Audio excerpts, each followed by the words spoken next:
अल्हम्दुलिल्लाहि रब्बिल आलमीन वस्सलातु वस्सलामु अला रसूलिहिल अमीन व अला आलिहि व अस्हाबिहि अजमाइन अम्मा बाद। मोहतरम सामीन, अस्सलामु अलैकुम व रहमतुल्लाहि व बरकातुहू। Symbolic language. अल्लाहुम्मा अरिनल हक्का हक्कन वरज़ुक़ना इत्तिबाअ व अरिनल बातिला बातिलन वरज़ुक़ना इज्तिनाबा। ठीक है, इस दुआ के साथ उम्मीद है कि आप हर सेशन शुरू कर रहे होंगे। बहरहाल अब इस वक्त बहुत ज्यादा जरूरत है इस दुआ की।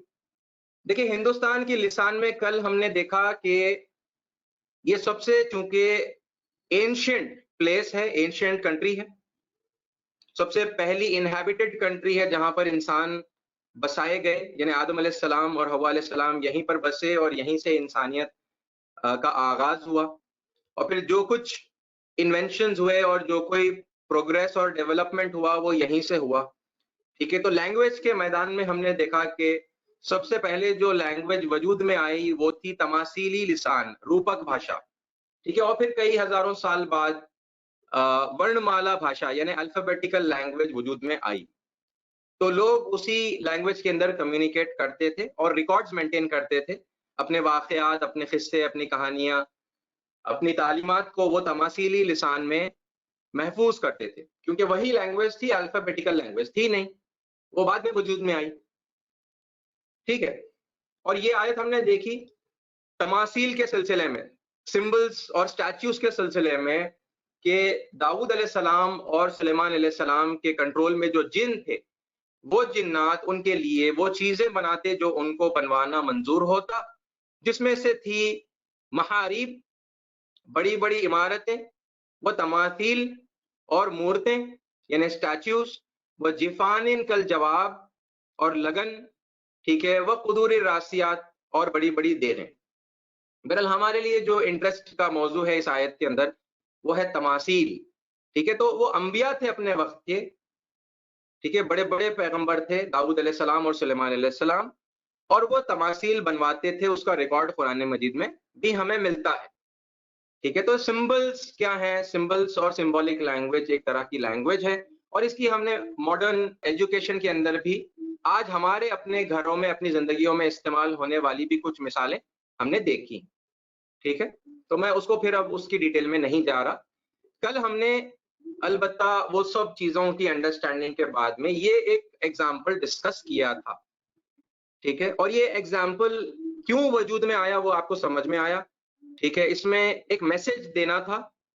क्या मैसेज देना था? वही मैसेज देना था जो हमें आखिरी नबी के जरिए से याद दिलाया गया। ठीक है, इदफा बिल्लती हिया अहसन, ये बुराई का बदला बेहतरीन नेकी से दो।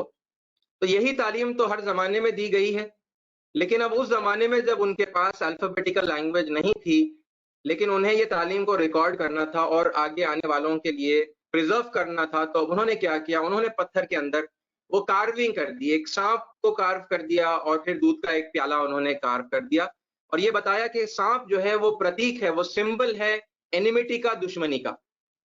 ठीक है, अब दुश्मन चाहे कितना ही गंदा और कितना ही खतरनाक, कितना ही जहरीला क्यों ना हो, तुम क्या करोगे? तुम्हारा रवैया हमेशा सरासर भलाई का ही रहना चाहिए। तो उन्होंने फिर दूसरी तरफ दूध बनाया, दूध का कटोरा बनाया, और वही मैसेज वहां पर दिया। ये सिंबॉलिक लैंग्वेज थी जो आज भी हम समझते हैं। आज भी सांप दुश्मनी का प्रतीक है, दुश्मनी का सिंबल है, और दूध आज भी भलाई का सिंबल है, प्योरिटी का, भलाई का। ठीक है, ये सब चीजों का दूध सिंबल है, अच्छी चीजों का सिंबल है। ये तमासीली लिसान की अंडरस्टैंडिंग में एक एग्जाम्पल हमने देखा। ठीक है, अब और आगे आते हैं हम। देखिए, अब लोगों को खुदा के बारे में भी बताना था, और खुदा की जो क्वालिटीज हैं वो भी उनको उनके सामने मतलब लाइक पेश करनी थी, और उसके भी रिकॉर्ड बनाने थे। लेकिन अब उनके पास अल्फाबेटिकल लैंग्वेज जब नहीं थी, तो फिर अब उन्होंने क्या किया? उन्होंने खुदा के औसाफ को सिंबॉलिकली रिप्रेजेंट किया। ओके, और उसके लिए मैं आपके सामने दो मिसालें रखूंगा। ओके, समझें बातों को, समझें उन मिसालों को। ठीक है, थोड़ा सब्र रखें और फिर इंशाल्लाह हम समझ पाएंगे कि ये क्या चीज है, और फिर इसको हम कैसे समझेंगे और इसका दावती मैदान में किस तरह से इस्तेमाल होगा। देखिए, ये गणेश की मूर्ति है, यहाँ पर एक और बात भी ज़हन में रखिए कि ये शुरू से ऐसी नहीं थी, ठीक है? शुरू में जब लोगों ने सिंबल्स बनाने शुरू किए थे, तो वो स्टोन एज के ज़माने में वो बड़े क्रूड सिंबल्स थे, ठीक है? बड़े रफ और बड़े क्रूड थे।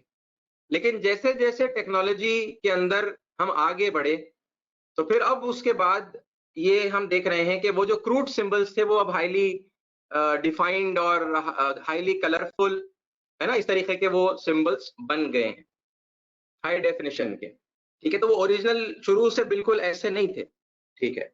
अब यहाँ पर देखिए, अब ये जो मैं बातें आपको समझा रहा हूँ, ये मेरी अपनी बातें नहीं है, बल्कि हिंदू तबके में से एक बड़ा तबका ये बातों को खुद कहता है, उनके पास रिकॉर्डेड है, ठीक है? आप अगर वेबसाइट पर जाएँगे और सिंबॉलिक रिप्रेजेंटेशन ऑफ गणेश या मीनिंग ऑफ गणेश इस तरीके से आप टाइप करिए, तो आपको खुद वो इमेजेस और वो वेबसाइट्स मिल जाएँगी, जहाँ पर गणेश जी के अलग-अलग उन चीज़ों को समझाया गया है कि उनका सिंबॉलिक रिप्रेजेंटेशन क्या है। तो अब वहाँ पर क्या किया गया, ये देखिए, वो कह रहे हैं, ओके? वो क्या कह रहे हैं बस, लेकिन अब ये बातें चूँकि पब्लिक नहीं है, तब आप क्या करें, आप पब्लिक में इन बातों को अगर आप समझें सही, तो आप इनको आम कर सकते हैं, आप इस तरह से लोगों से बात कर सकते हैं। देखिए, सबसे पहले तो हम ले लेते हैं नाम, ओके? गणेश, अब ये लैंग्वेज है, देखिए पूरा लैंग्वेज को समझना, ओके? कुछ बातें सिंपल सी सरसरी तौर पर आपके सामने मैं रख रहा हूँ, आप अपना फिर स्टडी कर लेना, ओके? रिसर्च कर लेना। अब गणेश संस्कृत शब्द है और ये अगर आप इसको संधि विच्छेद करेंगे, तो ये 2 शब्दों से बनता है, गणेश, ठीक है? गण और ईश को जब आप जोड़ेंगे, मिलाएँगे, तो गणेश बनता है। गण का मतलब है जनता, पब्लिक, ईश का मतलब है ईश्वर, गणेश का मतलब होता है जनता का ईश्वर। अब देखें कितना सिंपल हो जाता है चीज़ों को समझना और लोगों को फिर दावत देना।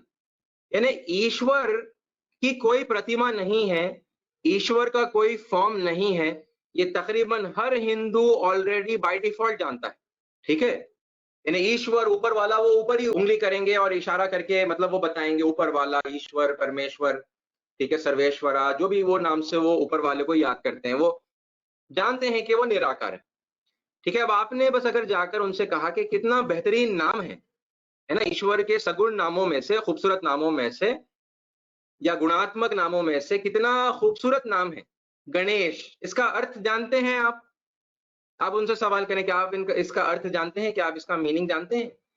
ठीक है? वो खैर आमतौर पे नहीं जानते होंगे, तो आप उस पर इंसिस्ट नहीं करें और वो कोई उनके लिए इंसल्टिंग सिचुएशन ना बना दें। बहरहाल आप बड़ी सरसरी तौर पर मतलब कितना प्यारा मीनिंग है, मुझे भी जब पता चला तो मुझे हैरत हुई, ठीक है?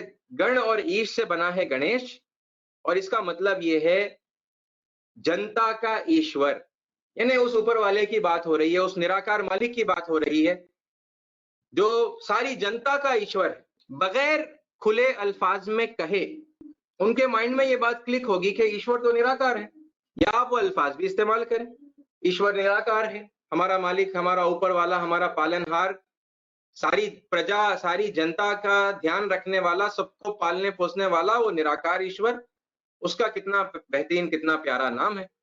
आपने इस तरीके से कहा तो ऑटोमेटिकली उसके माइंड में आएगा कि अरे हाँ, ईश्वर तो निराकार है और गणेश का मतलब जनता का ईश्वर है। अगर वो नहीं जानता था, वो जान लेगा। बहुत सारे लोग नहीं जानते। अब जनता का ईश्वर को हम कहेंगे इंग्लिश में the Lord of the people, Urdu में कहेंगे लोगों का खुदा और अरबी में कहेंगे इलाहिन नास। कुल औज़ु बिरब्बिन नास, मलिकिन नास, इलाहिन नास। The Lord of the people, ये है उस नाम का मतलब। अल्लाह के नाम हुए हैं हर जुबान के अंदर और ये संस्कृत के अंदर अल्लाह का एक खूबसूरत नाम है। अब अल्लाह की क्वालिटीज को जब लोगों को समझाना था या उसका रिकॉर्ड मेंटेन करना था आने वाली नस्लों के लिए, तो उन्होंने क्या किया, अब उन्होंने एक रफ सा कुछ सिंबल्स का इस्तेमाल करके एक हस्ती बनाई उन्होंने सिंबॉलिक लैंग्वेज के अंदर, ये बताने के लिए कि वो ऊपर वाला, वो जो खुदा है, वो कैसा है। देखिए कैसे वो लोग समझाते हैं गणेश को, ठीक है? इस बात का ख्याल रखें कि अब कुछ स्कॉलर्स हिंदू ऐसे हैं जो इस बात को कहते हैं कि हाँ ठीक है, मतलब ऐसा एक्सप्लेनेशन लोग करते हैं, लेकिन वो उतना मुनासिब नहीं है, बोल के भी थोड़े से लोग हैं ऐसा बोलने वाले, ठीक है? लेकिन आम तौर पर ये चीजें हैं, पाई जाती हैं। आप वंस अगेन देखेंगे सामने वाला अगर उस मिजाज का है, उस बात को अगर समझ रहा है तो आप उसको समझाइए, अगर नहीं समझ रहा तो फिर आप कोई मुनासिब दलील उसके लिए इस्तेमाल करेंगे। ठीक है, वो तमीज हर जगह पर अप्लाइड है बाय डिफॉल्ट। ठीक है, मैं उसको बार बार नहीं कहूंगा। ये देखिए उनका समझाने का तरीका। बड़ा सर, बड़ा सर क्या रिप्रेजेंट करता है सिंबॉलिकली? बड़ी सोच रखने वाला, द बेस्ट प्लानर।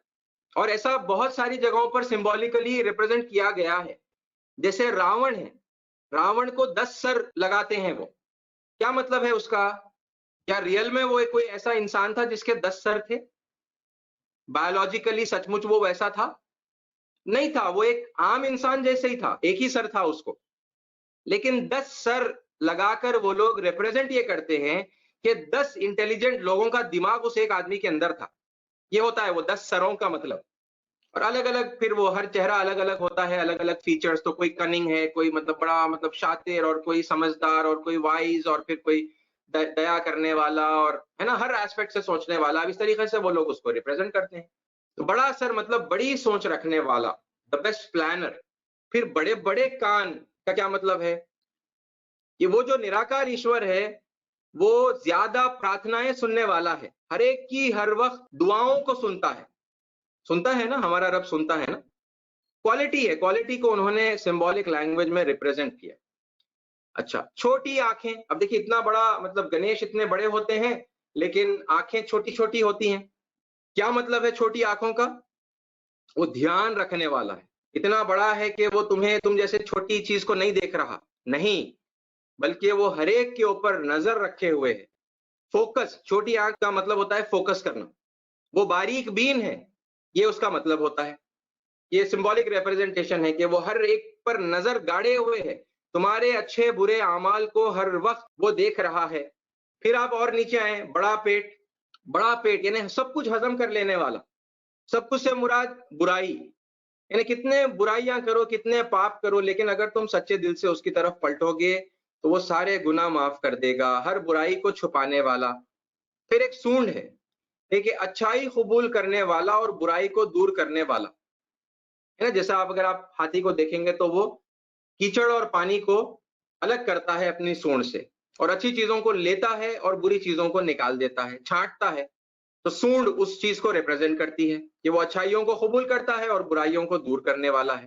फिर एक हाथ होता है गणेश का, जिसमें एक रस्सी होती है, वो रस्सी लटक रही है, यानी जो कोई उस रस्सी को थाम लेगा तो वो ईश्वर क्या करेगा? अपनी तरफ खींचने के लिए सदा तैयार। बस बंदों को चाहिए कि उस रस्सी को थाम ले। कुछ याद आया आपको? कोई कुरान की आयत याद आई?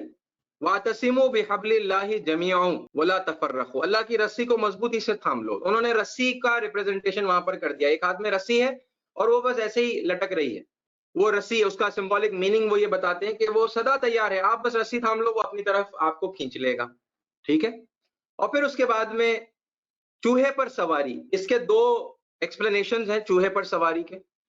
एक तो मतलब यह है कि छोटी से छोटी जगह घुस जाने में सक्षम, यानी ईश्वर इतना बड़ा है तो कहीं तुम ये समझोगे कि तुम कोई छोटी सी जगह में घुस जाओ और छुप छुपा कर कोई पाप कर लो तो वो नहीं देख पाएगा। नहीं, वो हर जगह पर उसकी पहुंच है। वो तुम जहां कहीं भी हो वो तुम्हें देख रहा है। ये एक उसका मीनिंग होता है चूहे का। और एक और मीनिंग भी होता है चूहे से, वो इस प्रेजेंटेशन में नहीं है तो आप चाहें तो नोट कर लें उसको। देखिए चूहा रिप्रेजेंट करता है इंसान के दिल को। और चूहे को अगर आप देखेंगे तो बड़ा मतलब एक बेचैनी का पुतला होता है चूहा। इन्हें एक सेकंड के लिए भी उन्हें खामोश नहीं बैठता, इधर से उधर, उधर से इधर, इधर से उधर, और बड़ी फास्ट और जल्दी जल्दी उसकी मूवमेंट्स होती है ना। गोया के इंसान का दिल है जो इस्तिराब की कैफियत में है। कुछ चीजों को मान रहा, कुछ चीजों को नहीं मान रहा, इधर ये सोच रहा, वो सोच रहा, फड़फड़ा रहा, है ना। बेचैन इंसान का दिल। वो दिल को क्या हुआ? वो दिल करार पा गया, वो दिल को सुकून मिल गया, स्टेबिलिटी मिल गई। या मुकल्लिबल कुलूब सब्बित कुलूबना अला दीनिक, ये हम दुआ करते हैं ना। हमारे दिल को आप इस बात अता करिए अल्लाह, सिबात अता करिए, स्टेबिलिटी अता करिए। वो स्टेबिलिटी है ये। तो एक ऐसा कि मतलब आपके दिल पर खुदा सवार है, जहां पर मतलब गणेश जो है वो चूहे के ऊपर सवारी कर रहे हैं। यानी दिल पूरे का पूरा खुदा के ख्वाबों में आ गया, कंप्लीटली खुदा के कंट्रोल में वो दिल चल रहा है। और बाज़ अगर आप सिंबल्स देखेंगे या फोटोज़ देखेंगे तो चूहा अलग से खड़ा हुआ होता है, वो अपने आगे हाथ जोड़कर नमस्ते तो खुदा के आगे या के आगे वो झुका हुआ होता है। यानी वो दिल जो सुकून पा गया, करार पा गया, सिबात पा गया और अब वो बेचैनी की का आलम खत्म हो गया। ये भी उसका एक और सिंबॉलिक रिप्रेजेंटेशन है, उसका एक्सप्लेनेशन। और फिर एक और चीज़ है प्रसाद, है ना? एक हाथ में गणेश के प्रसाद होता है। तो उसका मतलब ये है कि मेरे साथ रहोगे तो हर जगह सफलता मिलेगी। है ना? खुदा के पास रहोगे तो हर वक़्त नेमतें मिलती रहेंगी, प्रसाद मिलता रहेगा। ये है वो एक्सप्लेनेशन जो उन्होंने किया है, ठीक है? मैं तो बस आपके सामने रख रहा हूँ। तो अब यहाँ पर समझने की बात ये है कि वन्स अगेन वो पूरी बातों को अगर आप एक साथ अगर मतलब अपने ज़हन में लेकर आएँ, एक लैंग्वेज थी, जिस वक़्त अल्फ़ाबेटिकल लैंग्वेज दुनिया में वजूद में नहीं आई थी, सिंबॉलिक लैंग्वेज थी। एक क्रूड शक्ल में उन्होंने खुदा के सिफ़ात को दर्शाने के लिए उसको रिकॉर्ड किया, ठीक है? सिंबल्स बनाए और लोगों को ये बताते थे कि खुदा ऐसा है, यानी बड़े-बड़े कान, हर एक की दुआएँ सुनने वाला, बारीक बीन है, अच्छाइयाँ कबूल करता है, बुराइयों को दूर करता है, आपके सारे गुनाह माफ़ कर देगा अगर तुम पलटोगे, तौबा करोगे, है ना? इस तरीके से वो समझाते थे लोगों को। वो लैंग्वेज भी नहीं थी, अल्फ़ाबेटिकल लैंग्वेज ही नहीं थी, तो उन्होंने ऐसे समझाया। लेकिन over a period of time जब लोग सच्चाई को भूल गए, तो फिर अब वो वक़्त आया जहाँ पर अब इन लोगों को एक अलग अस्तित्व, एक अलग इंडिपेंडेंट एक पर्सनैलिटी समझा जाने लगा। इनके कुछ वाक़यात वजूद में आए, इनकी शादियाँ हुई, ठीक है? ये किसी की औलाद समझ लिए गए और फिर इनकी पत्नियाँ हुई या पति हुए और फिर उनके बच्चे हुए और अलग-अलग किस्म की कहानियाँ और दास्तानें भी वजूद में आई। अब आप गए अगर कहीं पर बात करने के लिए, ठीक है? गणेश का फेस्टिवल मनाया जाता है, ठीक है? अब उस मौके के ऊपर अगर आप दावत दे रहे हैं, तो आप सोचिए कि मतलब ये कैसे आप उनके सामने बात रख सकते हैं? यानी गणेश, ईश्वर का सगुण नाम, संस्कृत भाषा के अंदर कितना प्यारा नाम है, जनता का ईश्वर, है ना? और ईश्वर तो निराकार है। कैसे बेहतरीन गुण ईश्वर के दर्शाए गए हैं इस लैंग्वेज के अंदर, इस सिंबॉलिक लैंग्वेज के अंदर। और आप बता दें आपको जो तौहीद पेश करनी है, आपको जो तौहीद में ईमान मुजमल आपको जो पेश करना है, वो ईमान मुजमल आप पेश कर दें यहाँ पर, कि आपको तौहीद कैसे पेश करनी है? आमन्तु बिल्लाहि कमा हुआ, बिअस्माइही व सिफ़ातिही व क़बिलतु जमीअ अहकामिही। ठीक है, मैं अल्लाह को मानता हूँ, उसकी ज़ात को मानता हूँ, उसके तमाम बेहतरीन नामों के साथ, उसकी सिफ़ात भी हैं, उसके कुछ एट्रिब्यूट्स भी हैं, है ना? वो खुदा कैसा है, लोग नहीं जानते। हकीकत में खुदा को नहीं जानते। ये बिल्कुल हमारी शुरू की टॉपिक्स में आपने देखा, है ना? Our objective process and means of reformation में आपने देखा कि गीता के मुताबिक या बाइबल के मुताबिक और कुरान के मुताबिक, तीनों स्क्रिप्चर्स के मुताबिक खुदा को हकीकत में न जानना करप्शन की और गुनाहों की वजह है। तो फिर अब उसका सॉल्यूशन क्या होगा?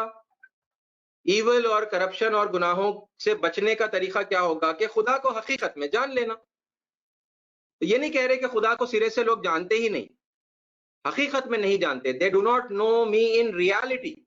रियलिटी में वो कैसा है वो नहीं जानते। वो बातें जरा ज़हनों में बिल्कुल मद्धम और मतलब मिट चुकी हैं। अब आप वो हकीकत इस हवाले से याद दिला रहे हैं कि वो बारीक बीन है। देखो छोटी-छोटी आंखें गणेश की, इसका मतलब क्या है मालूम है? इसका मतलब ये है कि वो हर समय, हर वक़्त, हर इंसान के अच्छे-बुरे कर्म देख रहा है। यानी ये मत समझो भगवान ने बना दिया, ईश्वर ने हमें बना दिया और फिर अब वो बेपरवाह हो गया, वो कहीं और मसरूफ हो गया, वो थक गया। आप उनको ये बताएँगे कि देखो ये तो उसका गुण है, जो इस लैंग्वेज के अंदर दर्शाया गया है, सिंबॉलिक लैंग्वेज के अंदर, रूपक भाषा के अंदर। वो बड़े-बड़े कान हैं, वो सबकी प्रार्थनाएँ सुनता है, हर एक की अच्छी-बुरी बातों को हर समय सुनता है। यानी कोई बुरी बात आपके मुँह से निकल जाएगी, वो सुन लेगा, ईश्वर सुन लेगा। ये क्वालिटीज़ आप समझा रहे हैं। वो अलीमुम बिज़ाति सुदूर है, ईश्वर तो हमारे दिलों का रहस्य भी जानता है, हमारे दिलों का हाल भी जानता है ना?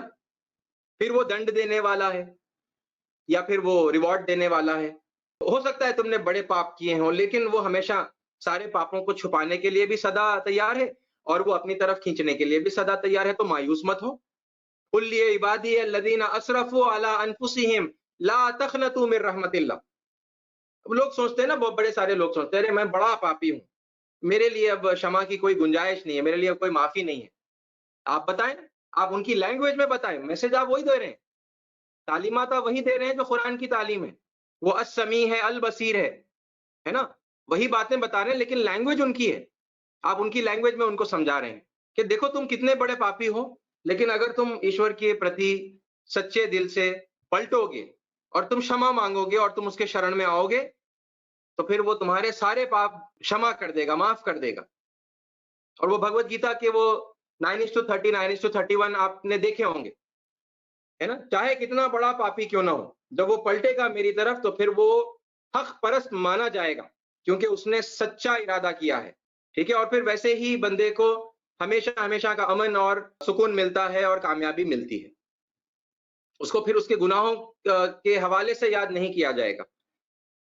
ये बातें आप बताएं उसको। भाई ये तो इस लैंग्वेज के अंदर ये बताया जा रहा है हमारे उस निराकार ईश्वर के बारे में, है ना? और अब आप जब इस तरीके से समझाएंगे, तो आप अब समझिए, फिर उसके बाद में उसके दिमाग में आएगी वो सारी बातें। आप तो बता ही रहे हैं कि अच्छा मेरा ईश्वर ऐसा है, वो हर वक्त देख रहा है, वो हर वक्त सुन रहा है, वो दिलों का हाल जानता है, वो हिसाब किताब लेने वाला है, वो न्याय दिवस का मालिक है, यौमुद्दीन का मालिक है। अब आप क़यामत के दिन कहेंगे तो वो हंसेगा, उसको उसको क़यामत से वो फिल्म याद आएगी, क़यामत से क़यामत तक। आप उससे कहेंगे न्याय दिवस का मालिक है, उस दिन न्याय तुला होगा। आप मीज़ान कहेंगे तो उसके पल्ले नहीं पड़ेगा। मीज़ान, मीज़ान आप जानते हैं, है ना, कि मीज़ान में अमाल तोले जाएंगे, लेकिन वो नहीं जानता, वो न्याय तुले के नाम से उसको जानता है। धार्मिक उनकी भाषा के अंदर न्याय तुला मीज़ान को कहते हैं। तो न्याय तुला स्थापित किया जाएगा, है ना, मीज़ान कायम किया जाएगा। फिर एक तरफ पुण्य डाले जाएंगे, एक तरफ पाप डाले जाएंगे। फिर अगर पुण्य ज्यादा होंगे तो फिर हमेशा हमेशा कि स्वर्ग में दाखिल किया जाएगा, ईश्वर प्रसन्न हो जाएगा, वो खुश हो जाएगा और वो हमेशा हमेशा की स्वर्ग में प्रवेश करने के लिए कहेगा। और अगर वो नाराज हो गया, अगर वो क्रोधित हो गया क्योंकि पाप ज्यादा थे, तो फिर वो नर्क में डाल देगा, जहां पर लोग हमेशा हमेशा रहेंगे। ये हो गई आपकी बात चंद मिनट के अंदर। चलते फिरते कर सकते हैं। आपको कोई मतलब ऐसा नहीं मिलेगा हिंदू जिसके पास ये मूर्ति या इसकी तस्वीर नहीं होगी। अरे अल्लाह ने आपके लिए अपॉर्चुनिटीज बिखेर के रखे हैं। जहां जाओ बड़ा सोचते हैं ना, बड़ी सारी मैंने दावा ट्रेनिंग्स अटेंड की हैं।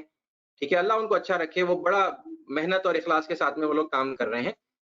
वो एक बड़ा एक डाउट होता है कि कहां से बात शुरू करें, कैसे हम बात शुरू करें। अरे जगह जगह खास तौर पे हिंदुओं के लिए और ईसाइयों के लिए भी, वहां पर मदर मेरी और वहां पर यानी जीसस क्राइस्ट के वहां पर छोटी छोटी मूर्तियां होंगी या फिर तस्वीरें होंगी, वॉटेवर। आपको जगह जगह पर बात करने के लिए अपॉर्चुनिटीज बिखेर कर अल्लाह ने रखे हैं। कोई जगह, कोई एक छोटी बंडी भी ऐसी नहीं होती जहां पर ये नहीं होता। छोटी बंडी पर भी वो साइड में ओम लिख लेगा या जय श्री राम लिख लेगा, है ना, या फिर गणेश लिख देगा। आप जाए कोई भी पानी पूरी के भंडार के ऊपर, है ना कोई नाम से रहेगा। आप सोचिए कि कितना मतलब धार्मिक लगाव, कैसा मतलब उनका मिजाज है कि उतनी छोटी सी बंडी होगी लेकिन उस पर जहां जहां जगह होगी उन्होंने लिखा होगा, है ना, जय माता दी लिखा होगा या फिर जय गणेश लिखा होगा।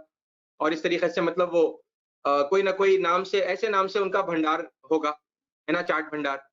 और फिर अंदर तस्वीरें भी होंगी, उस पर वो बेचारे दिए भी जला कर रखे होंगे, फूल भी रखा होगा और वो फ्लावर्स वगैरह चढ़ा कर रखे होंगे।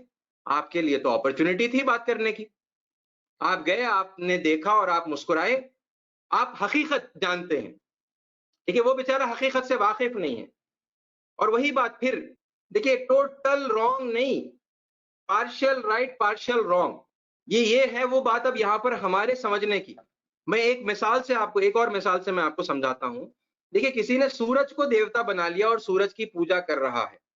ठीक है, ये मिसाल को समझे, फिर इसको इस मूर्ति के ऊपर आप अप्लाई करिए। किसी ने सूरज को देवता बनाया, ठीक है, और उसकी इबादत कर रहा है, उपासना कर रहा है। क्या सूरज गलत है या उसकी इबादत करना गलत है? ये है वो फाइन डिफरेंस जो हमें छांटना चाहिए। भाई आप टोटली सूरज को कंडेम कर देंगे कि नहीं सूरज ही नहीं है, और आप जो बोल रहे हैं उसके बारे में उसकी कोई हकीकत ही नहीं है। आप जो बोल रहे हैं कि उन्हें लाइट दे रहा, गर्मी दे रहा, सब बकवास है, सब छोड़ो उसको, एक अल्लाह की इबादत में आ जाओ। ये हमारा स्टाइल बन गया है, टोटल सब कंडेम करो, कचरे में फेंको, अल्लाह को मानो। अरे भाई वो चीज है ना, उसकी कुछ हकीकत है ना, जितनी हकीकत है कम से कम उतनी तो आप अटेस्ट कर सकते कि भाई सूरज है, वाकई में वो जरूरी है, वो नहीं होता तो रोशनी नहीं, मतलब जिंदगी नहीं रहती थी दुनिया के ऊपर, सब बर्फ होता और यानी लोग ठंड से मर जाते, यहाँ पर कभी जिंदगी वजूद में ना आती। और बिल्कुल अप्रोप्रिएट प्रोपोर्शंस के अंदर गर्मी देता है और धूप देता है, और जो उसके रेडिएशंस हैं वो बेनिफिशियल हैं। वाकई एक अहम चीज है, अल्लाह की नेमत है। वो नेमत के जरिए से उसको पहचानना है जिसने वो नेमत दी है, ऐसा बताएंगे ना आप लोगों को। यानी उसकी, वो ठीक है अपनी जगह पर, लेकिन उसकी पूजा, उसकी इबादत करना, ठीक है, फिर वो पूजा उपासना में आप ऑलरेडी फर्क कर चुके हैं, तो फिर वो करेक्ट वर्ड्स ही हम इस्तेमाल करें कि उसकी उपासना करना, ठीक है, उसकी इबादत करना, ये उचित नहीं है। वो ईश्वर का दिया हुआ एक हमारे लिए तोहफा है, ठीक है, आप उसको पसंद करें, ठीक है, उस पर आप गौर फिक्र करें। जितना गौर फिक्र करेंगे उतना अच्छे से आपको अपना ईश्वर समझ में आएगा कि क्या कमाल का क्रिएशन है हमारे ईश्वर का, हमारे अल्लाह का, हमारे गॉड का। सूरज की इबादत करने का मतलब ये नहीं हुआ कि सूरज गलत है ना। यहाँ पर ये थोड़ी सी फाइन लाइन के अंदर ही लोग कंफ्यूज होते हैं, ठीक है, कि अब आप ये बताइए मूर्ति गलत है या मूर्ति की उपासना, उसी को सब कुछ समझ लेना, उसको एक इंडिविजुअल गॉड समझ लेना और फिर उसी की इबादत करना, वो गलत है? दोनों में से क्या गलत है? जितना गलत है आप बस उतने पर आप उसको कंडेम करें, और जो उसकी हकीकत है वो कैसे वजूद में आई, उसका क्या मीनिंग था, किस लिए वो बनाई गई थी, क्या समझाने के लिए, वो आप पेश कर दें। ये आज हम गणेश लिख सकते हैं इस तरीके से, है ना? अगर हम ये पिछली वाली स्लाइड पर अगर चले जाएं तो आज अल्फाबेटिकल लैंग्वेज मौजूद है, आज ऐसे लिख लें, ठीक है। उस जमाने में लैंग्वेज नहीं थी, उस जमाने में इस तरीके से उन्होंने लिखा था। पर ये सब इसमें मतलब फिर जानने की जरूरत भी नहीं है, ठीक है। आप बस आप बताएं लोगों को कि ईश्वर कैसा है, निराकार है। वेदों के अनुसार ईश्वर निराकार है, भगवत गीता के अनुसार ईश्वर जो है वो निराकार है, ठीक है। और मूर्ति की पूजा का खंडन किया गया है वेदों के अंदर। तो आप मूर्तियों की पूजा, मूर्तियों की इबादत, उपासना नहीं करेंगे, ठीक है।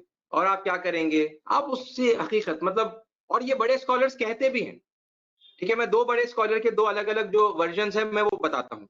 एक बड़े स्कॉलर से हमारी मुलाकात हुई, उन्होंने कहा कि देखो जब बच्चे किंडरगार्टन में, केजी में होते हैं, तो जैसा ए फॉर एप्पल बोलते हैं ना, क्योंकि वो छोटा बच्चा ऐसा है कि आप उसको बोलेंगे ए बी सी डी, वो तो उसको कुछ भी समझ में नहीं आता, आपको ए फॉर एप्पल बोलना पड़ता ना, है कि नहीं। उन्होंने बिल्कुल यही मिसाल देकर हमको समझाया। बस धर्म के मामले में जो लोग केजी में हैं, हालांकि उम्र बड़ी बड़ी होगी उनकी, बहुत उम्र रसीदा हो सकते हैं, लेकिन धर्म के मामले में जितने लोग केजी में हैं, ये मूर्तियां दरअसल उनके लिए हैं। उनको निराकार और ये और वो अनइमेजिनेबल जो जहनों में नहीं आता, जो आंख नहीं पा सकती, वैसा वाला ईश्वर आप उनको बताएंगे, उनकी उतनी समझ ही नहीं है। उनको समझाने के लिए कि ईश्वर कैसा है, वो उनके लिए है ये, मतलब बिल्कुल बच्चे होते हैं धर्म के मामले में, उनके लिए है ये। और एक दूसरे मौके पर उन्होंने कहा कि ये मूर्तियां विंडोज है, समझने के लिए है। अलग अलग कायनात में निशानियां हैं, जैसे वो निशानियों को देख देख कर, उन पर गौर करके आप खुदा को पहचानते हैं, इसी तरीके से ये उन लोगों के लिए बनाई गई थी। और करते क्या है, उन्होंने फिर ये समझाया कि जब हिंदू किसी मूर्ति के सामने खड़ा होता है तो आपको ये लगेगा, क्योंकि आप जानते नहीं हैं, आप दूर से देख रहे हैं, आप दूर से देख कर अंदाजे लगा रहे हैं। होता ये है कि वो जब जाता है तो ये मूर्ति पर वो गौर करता है और खुदा की वो सारी क्वालिटीज को अपने ऊपर, उन क्वालिटीज की कैफियत को तारी करता है। वो ये गौर करता है, सोचता है कि खुदा मुझे देख रहा है, और मुसलसिल देख रहा था, तो मैंने जो पाप किए हैं उस पर उसको शर्मिंदगी होती है ना। कर्म के जो पाप हैं, जो कुछ किया है उसने बुरा, ठीक है, या फिर जो अच्छा किया है उस पर उसको खुशी होती है। और फिर वो जब ये गौर करता है कि खुदा हर वक्त हर किसी की अच्छी बुरी बातों को सुन रहा है, तो फिर वो उसको अपनी बुरी बातें याद आती हैं और वो अच्छी बातें याद आती हैं, और फिर वो उस हिसाब से अपने ऊपर वो कैफियत तारी करता है कि गलती हो गई, है ना। और फिर वो क्या करता है, आंखें बंद कर लेता है। वो कैफियत तारी करने के लिए वो गौर करता है, आंखें बंद करता है, और जब आंखें बंद करता है तो फिर अब वो निराकार से जुड़ जाता है। वो उपासना उसी की करता है, उस निराकार ईश्वर की। वो इस मूर्ति की उपासना करता ही नहीं है, ऐसा उन्होंने कहा, ठीक है। अब वो बात सही है उन लोगों के लिए जो इन मूर्तियों की हकीकत जानते हैं, ठीक है, वो स्कॉलर्स जानते हैं कि ये मूर्ति दरअसल क्या है, इसका क्या है, इसकी क्या हैसियत है। और फिर आप जैसे जानते हैं कि भाई उन्हीं लोगों ने तो लोगों को उल्लू बनाया है, उनमें से बहुत सारों ने, वही तो धर्म का धंधा चलाते हैं। तो सब कुछ जानते बूझते हुए भी लोगों को फिर वाकिफ वो नहीं करवाते। आपका वहां पर रोल बड़ा आसान हो जाता है, आप हैं वहां पर फैसिलिटेटर, आप वहां पर जाएंगे और आप इन मूर्तियों की सच्चाई लोगों के सामने आप बयान कर देंगे। आप उतना ही कंडेम कर रहे हैं जितना करना चाहिए, बाकी सब जो है उसका एक रीजन है, वो रीजन अब आप जानते हैं और वो वही रीजन आप उनको बताएंगे। अब मीनिंग आप जानते हैं, अब मीनिंग आप उनको बताएंगे अटेस्ट करते हुए। यानी गणेश का नाम गलत है क्या? लोगों को चाहिए कि गणेश को छोड़ दे?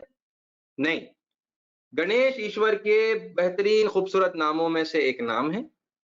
उसका अर्थ है जनता का ईश्वर, है कि नहीं? मुसलमानों का अल्लाह सारी जनता का खुदा है कि नहीं? हम भी तो यही मानते हैं ना, बस उसी मीनिंग को उनकी लैंग्वेज में हम समझा रहे हैं। ये जनता का ईश्वर, अब ईश्वर तो निराकार है, उसके बहुत सारे गुण हैं। क्या गुण हैं? देखो इस रूपक भाषा के अंदर उसको दर्शाया गया है, समझाया गया है। ईश्वर के गुण, वो निराकार ईश्वर, और वो फिर अब आप वन बाय वन उसको जितना आपको आता है, याद है, आप उसको समझा दें। थोड़ा-थोड़ा वेरिएशन के साथ होती हैं मूर्तियाँ। किसी में कुछ ज़्यादा हाथ होते हैं, किसी में कम होते हैं, हाथों में भी फिर कुछ अलग-अलग चीज़ें होती हैं। ठीक है? तो फिर अब आप उस हिसाब से उनको बता दें, जो वहाँ पर आपके सामने जो भी अवेलेबल है, कि देखो इसका ये अर्थ है, उसका ये इस चीज़ का ये अर्थ है, ये हाथ में रस्सी होने का ये अर्थ है, छोटी-छोटी आँखों का ये अर्थ है, वरना हकीकत में तो ईश्वर निराकार है। वो देख रहा है देखो, उसको प्रसन्न करना, है ना? हल्के-हल्के से आप उनके सामने बात रख दें, बात कंप्लीट भी रहेगी और अनकंट्रोवर्शियल रहेगी। एक तरफ ये कि जाना और कहना कि ये मूर्तियाँ हैं, ये गलत है, ये सब बकवास है, ये खंडन करना चाहिए इसका, वेदों ने मना किया है, सब छोड़ दो। एक तरफ कंप्लीटली रिजेक्ट करना, कंप्लीटली कंडेम करने का एक अप्रोच है और दूसरी तरफ यहाँ पर ये है, आप मतलब उतना ही कंडेम करिए जितना गलत है। बाकी सब चीज़ों का एक रीज़न है, वो रीज़न आप बता दीजिए। साथ में मुनासिब है तो आप बता दीजिए कि आज इस की ज़रूरत बाकी नहीं है। तो ये हैं, देखिए थोड़ी-सी बातें हैं ये समझने की, ओके? तो मैंने एक एग्ज़ाम्पल लिया है और इस एक एग्ज़ाम्पल से मैंने आपके सामने ये बात समझाई है।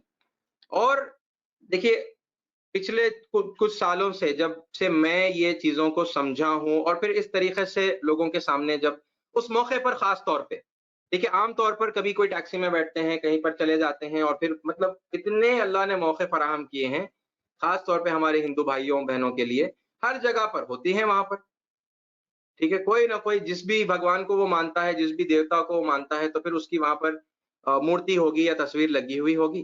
तो बड़ा आसान हो जाता है फिर उनसे बात करना, कि बस अब आप देखें और उस मूर्ति को देखकर अब सख्त नफ़रत और चिढ़ और गुस्सा और गज़ब या कोई भी वैसी वाली नेगेटिव कैफ़ियत आपके ऊपर तारी होने के बजाय, एक मुस्कुराहट आपके चेहरे पर आए, है ना? देखें उस बात पर खुश हों कि कितनी भक्ति है लोगों में, कितना बेचारा दीनदार है ना? मिज़ाज उसका कितना दीनी मिज़ाज है, कितना ज़्यादा मतलब हर छोटी-बड़ी चीज़ को। और फिर वो लोग ऐसे करते भी हैं ना, जैसे मतलब अपनी टैक्सी शुरू करेंगे, ऑटो शुरू करेंगे, तो पहले मतलब वो पूजा से शुरू करेंगे।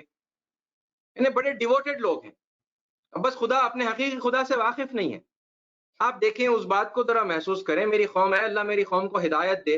इस दुआ के साथ में मुस्कुराकर आप बात शुरू करें कि अरे आपके पास आप गणपति को मानते हैं, बहुत अच्छे, मैंने भी इनके बारे में सीखा है, ठीक है? गणेश के बारे में, ठीक है? मैं पहले नहीं मानता था लेकिन ठीक है, फिर उसके बाद मुझे एक टीचर मिले और फिर उन्होंने संस्कृत में ये सब चीज़ों का अर्थ मुझे समझाया, तो मुझे पता चला कि मैं कितना बड़ा मूर्ख था, है ना? मुझे तो समझ ही नहीं आता था, बगैर समझे कि मैं गलत समझता था इन चीज़ों को। इनका तो बड़ा प्यारा मतलब है। मैं बताऊँ आपको कुछ उसका प्यारा मतलब, अगर आप बुरा ना माने तो? है ना? तो वो फिर उसके बाद जी, जी, जी, बताइए, बताइए। हाँ, हाँ, ज़रूर बताइए। अरे भाई, क्यों नहीं बताएँ? बताएँ ना। ऐसे रिएक्शंस आते हैं कि बताइए, ठीक है? और फिर उसके बाद में अब आप बताएँ। ये पहले आप नाम के मीनिंग से शुरू करें, गण गण और ईश से बनता है ये नाम। और फिर अब उसके बाद में अब आप वो पूरे सिंबल्स को, सिंबॉलिक रिप्रेजेंटेशन को आप एक्सप्लेन करें और मुख्तसर 5 मिनट में, 10 मिनट में आपकी बात हो गई पूरी। कि भाई ईश्वर, अब मुसलमान उसी ईश्वर को अल्लाह के नाम से पुकारते हैं। भाषाओं का अंतर है ना? खामखा के लोग झगड़ रहे हैं, हमें सबको आपस में मिल-जुल के रहना चाहिए और ईश्वर को जानेंगे तभी मतलब पापों से दूर होंगे, बुराइयों से दूर दूर होंगे, ऐसा भगवत गीता में लिखा है। श्लोक याद है तो वो श्लोक आप पढ़कर सुना दीजिए, मुख्तसर, एक प्यारे और मुहज़्ज़िब अंदाज के अंदर, उसके दिल को अच्छा लगे। यानी ऐसा होता है कि ये 5-10 मिनट की गुफ्तगू के बाद में जब हम उतरते हैं टैक्सी से, मैं आमतौर पे एक टैक्सी की मिसाल दे रहा हूँ, चलते-फिरते यानी बिल्कुल थोड़ा-सा वक़्त होता है, पता नहीं फिर ज़िंदगी में उस शख्स से मुलाकात हो या ना हो। लेकिन तौहीद की बात उसके सामने एक है ना, मतलब पूरा जो पैकेज है, तकरीबन पूरी बातें उसके सामने आ जाएँ। यानी इम्पोर्टेंट क्वालिटीज़ खुदा की, सिर्फ़ मतलब कि खुदा एक है, निराकार है, उतना ही नहीं, बल्कि वो इम्पोर्टेंट क्वालिटीज़ के साथ वो बात उनके सामने आ जाती है, कि देखो ईश्वर तुम्हें देख रहा है, सुन रहा है हर वक़्त, है ना? दिलों का हाल जानता है, गवाह है, हिसाब लेने वाला है और फिर स्वर्ग है, नरक है देखो, है ना? तो फिर हमें उचित काम करने चाहिए, अनुचित काम, गैर ज़रूरी काम, पाप वग़ैरह हमें नहीं करने चाहिए। नीचे उतरते वक़्त उनसे क्षमा चाहते हैं, माफ़ी चाह लेते हैं। ये देखिए मैंने कुछ धर्म के बारे में मैं जो जानता था, मैंने जो सीखा मैंने आपके सामने रखा। आपको बुरा तो नहीं लगा, मैं माफ़ी चाहता हूँ कि अगर आपको कोई बात मेरी बुरी लगी हो। वो कहते हैं कि अरे नहीं, नहीं, नहीं आप कैसी बातें कर रहे हैं? आप इतनी अच्छी बातें बता रहे थे। आप सच बता रहे थे, आप सत्य बता रहे थे। ईश्वर तो एक ही है। और कितने लोग ऐसे हैं, कितने लोग ऐसे हैं जहाँ पर आप जाएँगे, आप बात शुरू करने की कोशिश करते रहेंगे। ईश्वर के बारे में वो कह देंगे ईश्वर एक है। ये जो लोग ऑलरेडी इस तर्ज पर काम कर रहे हैं, उनके तजुर्बात में से आप देखें, लोग पहले से ही कहते हैं, ईश्वर अल्लाह एक है। पहले से ही बोल देते हो, ईश्वर अल्लाह एक। ये पॉलिटिक्स है, बहुत सारे लोग ऐसा बोलते हैं, ये पॉलिटिक्स है भई ये सब जो लड़ा रहे हैं धर्म के नाम पे, ठीक है? ये कुछ भी धर्म सब धर्मों में अच्छी बातें लिखी हुई हैं, ठीक है? इस तरीके से मतलब आपको एक आएगा, अब आप उसका एक सही जो और कंप्लीट पिक्चर है, ठीक है? वो आप उनके सामने पेश करेंगे। ओके, बात समझ में आई? मैं अगली मूर्ति की तरफ जा रहा हूँ। माँ दुर्गा, माँ दुर्गा की शेर पर सवारी। अब यहाँ पर एक और बात है जो समझने की है लैंग्वेज के सिलसिले में। लैंग्वेज की ये लिमिटेशन है कि लैंग्वेज में जब आप किसी भी चीज़ को रिप्रेज़ेंट करते हैं, तो उसको या तो आप मेल की हैसियत से रिप्रेज़ेंट करेंगे या फीमेल की हैसियत से रिप्रेज़ेंट करेंगे। पुरुष और स्त्री, है ना? पुल्लिंग और स्त्रीलिंग, ठीक है? ये लैंग्वेज की लिमिटेशन है कि आप कभी भी कोई भी चीज़ को जब रिप्रेज़ेंट करते हैं, तो आपको या तो मैस्कुलाइन जेंडर में या फेमिनाइन जेंडर में आपको रिप्रेज़ेंट करना पड़ेगा। है कि नहीं? ठीक है? जैसे फॉर एग्ज़ाम्पल कुछ अगर हम दुनियावी मिसालें देखें, तो हम जैसा खिड़की है, खिड़की खुली हुई है, कहते हैं ना? खिड़की खुली हुई है। अच्छा दरवाज़ा अगर आप कहेंगे तो आप कहेंगे दरवाज़ा खुला हुआ है। यानी खिड़की को आपने फेमिनाइन जेंडर में रिप्रेजेंट किया और दरवाजे को आपने मैस्कुलाइन जेंडर में रिप्रेजेंट किया, किया ना? अब क्या हुआ? मतलब अब क्या खिड़की के अंदर वाक़ई कोई ऐसी चीज़ है जो औरत जैसी है? नहीं है ना? मगर एक लैंग्वेज में रिप्रेजेंटेशन है। खिड़की खुला हुआ है, नहीं बोलते ऐसा। दरवाज़ा खुली हुई है, नहीं बोलते ना ऐसा। मतलब कोई बोलेगा अगर उसको उर्दू या हिंदी ठीक से अगर नहीं आती, अगर वो ऐसा बोलेगा तो लोग हँसेंगे, लोग मुस्कुराएँगे, अरे ये कैसी बात कर रहे हैं, है ना? अब ऐसा हर चीज़ के ऊपर है। किताब रखी हुई है, किताब गिर गई, किताब में क्या है जिसकी वजह से आप उसको फेमिनाइन बोल रहे हैं, है ना? बादल गरजा, बादल में क्या देखे आप जिससे मेल है बोल के समझ में आया आपको, मैस्कुलाइन है बोल के समझ में आया? तो बहरहाल ऐसी बहुत सारी मिसालें हैं, हर चीज़, ठीक है? ख़ास तौर पे जो नॉन लिविंग थिंग्स हैं, उनको जब आप रिप्रेज़ेंट करते हैं, तो फिर मेल या फीमेल, मैस्कुलाइन या फेमिनाइन जेंडर के अंदर ही आप उसको रिप्रेज़ेंट करते हैं। ये लैंग्वेज की एक लिमिटेशन है। पहले ये लिमिटेशन को समझिए, हर लैंग्वेजेज़ में ये लिमिटेशन है, ठीक है? अब उसके बाद आ जाइए अल्लाह के ऊपर। अब अल्लाह मैस्कुलाइन है, फेमिनाइन है? ज़रा चैट में जवाब दीजिए। क्योंकि ये पॉइंट समझने का है, बड़ा इंपॉर्टेंट पॉइंट है, समझने का पॉइंट है ये। अल्लाह मैस्कुलाइन है, फेमिनाइन है? एम या एफ, दो में से कोई एक लिख दीजिए।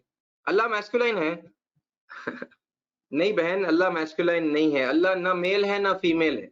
लैसा कमिस्लिही शै, अल्लाह की मिस्ल के जैसी भी कोई चीज नहीं है। अल्लाह के जैसे का जैसा भी कोई नहीं है। तो अल्लाह ना तो मैस्कुलाइन है ना फेमिनाइन है। लेकिन अरबी भाषा में, अरबी लिसान में जितने नाम अल्लाह के आए हैं वो सब मैस्कुलाइन नाम है। कि अल्लाह देख रहा है, अल्लाह सुन रहा है, अल्लाह ये करता है, अल्लाह हर चीज पर कुदरत रखता है। ओके, अल्लाह आता है, रब आता है, वजाअ रब्बुका वल मलकु सफ़्फ़न सफ़्फ़ा, है ना? वक़ाल वइज़ क़ाल अल्लाहु, अब अल्लाह ने कहा, अब ये मैस्कुलाइन अंदाज में, क्योंकि अरबी में फिर अब आप कालत कह सकते हैं, जाअत कह सकते हैं, अगर फेमिनाइन, गॉड फेमिनाइन आ गया, अगर इस तरीके से अगर आपको कहना है, लेकिन नहीं कहा गया, मैस्कुलाइन जेंडर में कहा गया, ठीक है। तो अब इसका ये मतलब नहीं है कि अल्लाह मैस्कुलाइन है, अल्लाह मेल है, ठीक है। ये लैंग्वेज की लिमिटेशन है कि हमको मैस्कुलाइन या फेमिनाइन जेंडर में ही प्रेजेंट करना होता है, ओके। लैंग्वेज की लिमिटेशन है, कुछ नहीं किया जा सकता, आपको करना पड़ेगा, कोई ना कोई जेंडर के अंदर आपको बयान करना पड़ेगा, ठीक है। बात कुछ वाज़ेह हुई आप लोगों को? अरबी में क्या हुआ? अरबी में ये हुआ कि जितने नाम अल्लाह ताला के आए वो मैस्कुलाइन वाले ही नाम आए, लेकिन संस्कृत के अंदर जितने नाम अल्लाह के आए हैं वो सब के सब मैस्कुलाइन नहीं है, उसमें कुछ नाम है फेमिनाइन, नाम भी हैं उसमें, ठीक है। क्योंकि या तो मेल बोलना पड़ेगा, मेल तरीके से मतलब आपको रिप्रेजेंट करना पड़ेगा, या फिर फेमिनाइन तरीके से, दो ही तो तरीके हैं रिप्रेजेंट करने के, ठीक है। अरबी में क्यों नहीं किया गया फेमिनाइन तरीके से? क्योंकि कोई नाम ऐसा आया नहीं, सारे मैस्कुलाइन नाम आए, लेकिन अल्लाह मेल नहीं है। संस्कृत में ऐसा नहीं हुआ, संस्कृत भाषा के अंदर ईश्वर के जो सगुन नाम आए हैं उसमें मैस्कुलाइन जेंडर वाले भी नाम हैं, फेमिनाइन जेंडर वाले भी नाम हैं, ठीक है। ये एक बात है पहले तो समझने की। दूसरी बात, देखिए अल्लाह माँ जैसी कैफियत अपने अंदर रखता है, नहीं रखता है? अल्लाह ममता रखता है कि नहीं रखता है? रखता है ना? थोड़ा जवाब दीजिए, थोड़ा इसको इंटरैक्टिव तरीके से चैट के जरिए से ही जवाब दीजिए। जी जज़ाकल्लाह, बहन ने डायरेक्ट सही जवाब दिया कि माँ, एक माँ तो छोड़ो, अल्लाह 70 माँओं से ज्यादा मोहब्बत रखता है।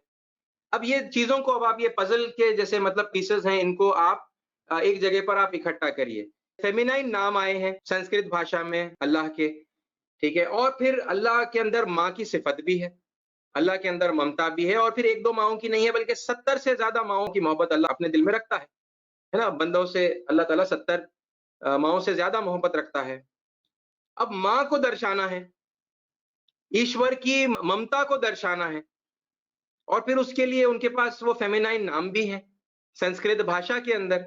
तो वहां से वजूद में आई फेमिनाइन मूर्ति, ईश्वर के सगुन नामों को और उसके एट्रीब्यूट्स को, उसके क्वालिटीज को दर्शाने के लिए, चूंकि ईश्वर ममता भी रखता है बहुत ज्यादा अपने भक्तों के प्रति, और उसके नाम भी उस लैंग्वेज में आए, और उस लैंग्वेज में फिर अब उस जमाने में कोई अल्फाबेटिकल लैंग्वेज नहीं थी, सिंबॉलिक लैंग्वेज ही थी। अब माँ को कैसे बताएंगे? एक फेमिनाइन फिगर उन्होंने बनाकर माँ की यानी खुदा की ममता को दर्शाया है, और ये नाम उस तरीके से रिप्रेजेंट किए गए। जैसे आपके सामने एक माँ का तस्करा है, यहाँ पर एक नाम का है माँ दुर्गा, शेर पर सवारी, ठीक है। और फिर वो बहुत सारे हाथ।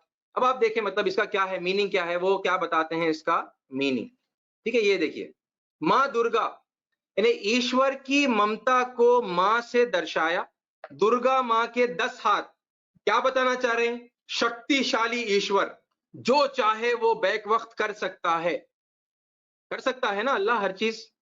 फ़आलुल लिमा युरीद, जो चाहता है वो कर सकता है, कोई रोकने वाला नहीं है, ये बताना है। शेर पर सवारी, अब शेर किस चीज का सिंबल है? ताकत का, और अथॉरिटी का, और बेकाबू होने का सिंबल भी है ना।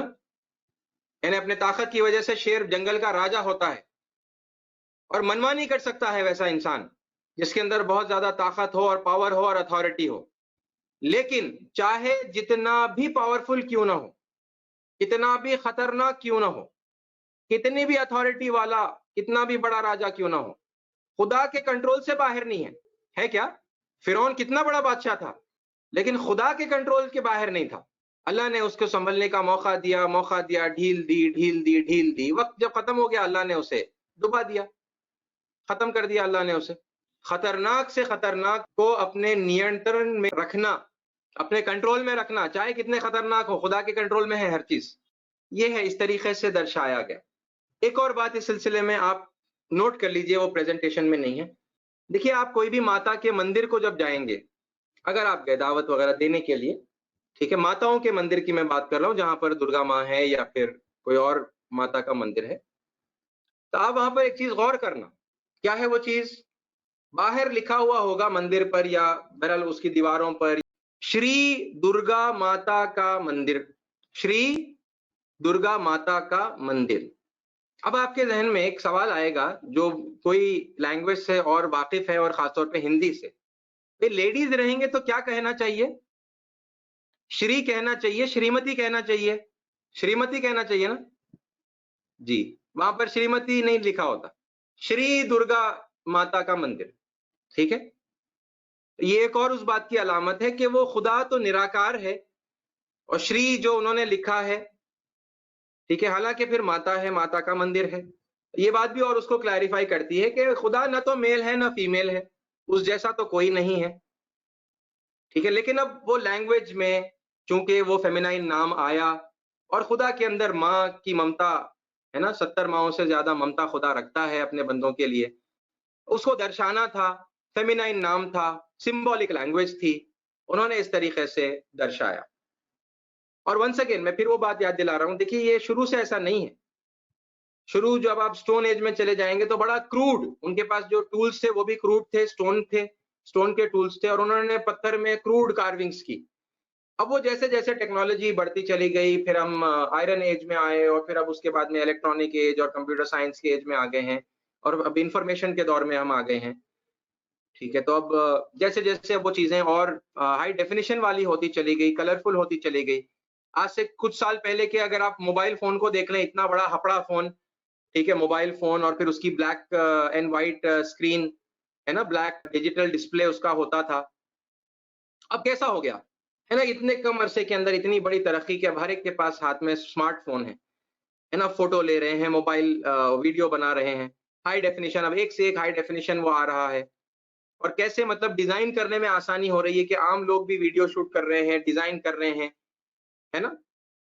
वीडियोज़ और फ़ोटोज़ को मॉर्फ कर रहे हैं, दूसरी चीज़ों में फिट कर दिया अपने आप को लॉयर के यूनिफ़ॉर्म में, पुलिस वाले के यूनिफ़ॉर्म में, ठीक है? और जैसा भी और फिर उसके बाद उसको कैसे एडिट कर रहे हैं। इस सब टेक्नोलॉजी की वजह से अब ये सब चीज़ें भी हाई डेफिनिशन हो गई, ठीक है? वरना ओरिजिनल में ऐसी नहीं थी। तो ये है देखिए बातें समझने की और समझाने की।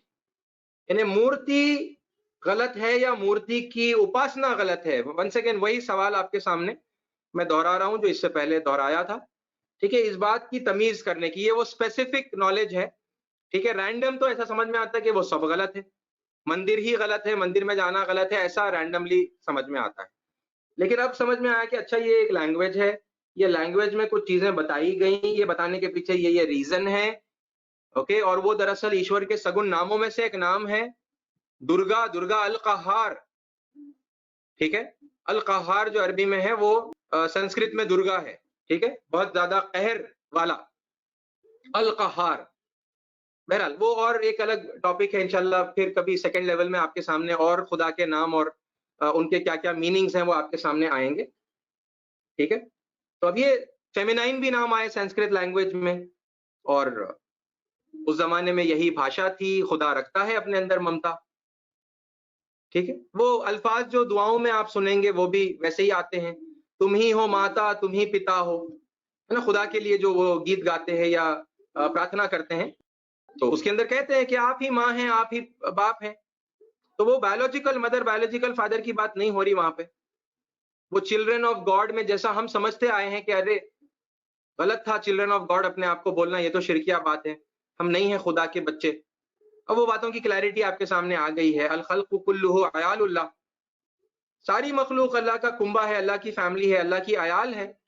ठीक है? तो अब ये मानों के अंदर, वो प्रार्थनाओं के अंदर वो बातें हैं, खूबसूरत बातें, तुम ही हो माता, तुम ही पिता हो, तुम ही हो बंधु, सखा तुम ही हो। इस तरीके से तुम ही दोस्त हो, साथी तुम ही हो, ठीक है? मेरे सब कुछ तुम हो, आप ही पैदा करे, आप ही पाल रहे हैं, पोस रहे हैं, आप ही सारी ज़रूरतों का ख़्याल रख रहे हैं ना, कोई गलत बात थोड़ी बोल रहे हैं। एक स्टाइल है, एक लैंग्वेज है जिसमें उस बात को रिप्रेज़ेंट किया गया और आज भी लोग उस लैंग्वेज को इस्तेमाल कर रहे हैं। हम करेक्टली समझ लें उन बातों को, तो फिर बातों को समझाना बड़ा आसान हो जाता है। तो ये वो बातें हैं जो आप कर सकते हैं जाकर, ठीक है? और बड़ी आसानी के साथ में वो लोग बड़े खुश होते हैं। वो लोग आपको बुलाएँगे, वो लोग मंदिर में बुलाकर आपसे कहेंगे कि आप ये बातें हमें बताइए। और पंडित जी भी होते हैं और भक्त भी होते हैं वहाँ पर, हमारे हिंदू भाई-बहन होते हैं वहाँ पर और वो बड़े एहतराम के साथ में सुनते हैं क्योंकि आप अटेस्ट करते हुए बात कर रहे हैं। वो जिनको मानते हैं, वो उनकी हकीकत आप बता रहे हैं। देखो वो ये मूर्ति नहीं है। आप समझा देंगे कि वो हकीकत में तो निराकार है। वेदों में भी निराकार बताया गया, बाद में भी जब जब धर्म को ग्लानि पहुंची, धर्म को नुकसान पहुंचा, लोग अधर्मी हो गए और धर्म को भुला दिया या मिटा दिया, तो फिर ईश्वर ने दूत भेजे और उसी सनातन धर्म की दोबारा से स्थापना की, उसका नवीनीकरण किया, उसको रिन्यू किया। वो तालीमात जो करप्ट हो गई थी उसको छांट कर प्योर करके दोबारा लोगों को वही बात याद दिलाई। ईश्वर तो हमेशा से निराकार है, वही है जिसको आप ईश्वर के नाम से, या फिर ये उसका सगुण नाम है, दुर्गा उसका सगुण नाम है, गणेश उसका सगुण नाम है, ठीक है, ऐसे और बहुत सारे उसके नाम हैं। एकम सद विप्रा बहुधा वदंती, ये आप कह सकते हैं वेद मंत्र। उस एक सत्य को विद्वानों ने अलग अलग नामों से पुकारा है। एकम सद विप्रा बहुधा वदंती, उस एक हक को उलमा ने अलग अलग नामों से पुकारा है। अल्लाह ने इजाजत भी दी है, अय्यम्मा तदऊ फलहुल अस्माउल हुस्ना, पुकारो जिस नाम से पुकारना चाहते हो पुकारो, क्योंकि सारे खूबसूरत नाम तो उसी के हैं। तो वो एक निराकार ईश्वर है, उसी की उपासना करनी चाहिए, उसको समझना चाहिए। उसी को समझेंगे, उसको हकीकत में पहचानेंगे, तो गुनाहों से दूर होंगे, पापों से दूर होंगे, सत्य के मार्ग पर आएंगे, सीधे रास्ते पर आएंगे, वही सीधा रास्ता जो ईश्वर ने हमें बताया है। ठीक है, आओ मिलजुल कर हम उस एक ईश्वर की उपासना करें। ये इस तरीके से आप उनके सामने बात रखेंगे। अल्लाह ताला ने जो तरीका बताया है, वो पूरे तरीके को मिन जुमला अब तक हमने जो कुछ देखा है उसकी रोशनी में आप देख रहे हैं कि आप जाएंगे तो आपकी तरफ से कॉन्फ्लिक्ट नहीं होगा। अगर आप इन उसूलों का ख्याल रखेंगे, अल्लाह के बताए हुए उसूलों का, ठीक है, तो कॉन्फ्लिक्ट आपकी तरफ से नहीं होगा। ये है, देखिए, मतलब तर्ज बात करने का, ये लैंग्वेज का फर्क है। ये आप जाकर इस्लाम बोलेंगे, आप जाकर अल्लाह बोलेंगे, एक फॉरेन लैंग्वेज है जो हमारी कौम नहीं समझती। ओके, दुनिया के बेशतर लोग नहीं समझते, क्योंकि अरबिक पूरी दुनिया की लैंग्वेज नहीं है। अरबिक अरब की लैंग्वेज, आप दुनिया में जहां कहीं चले जाएंगे, आप वहां के कौम की लिसान में बात करेंगे।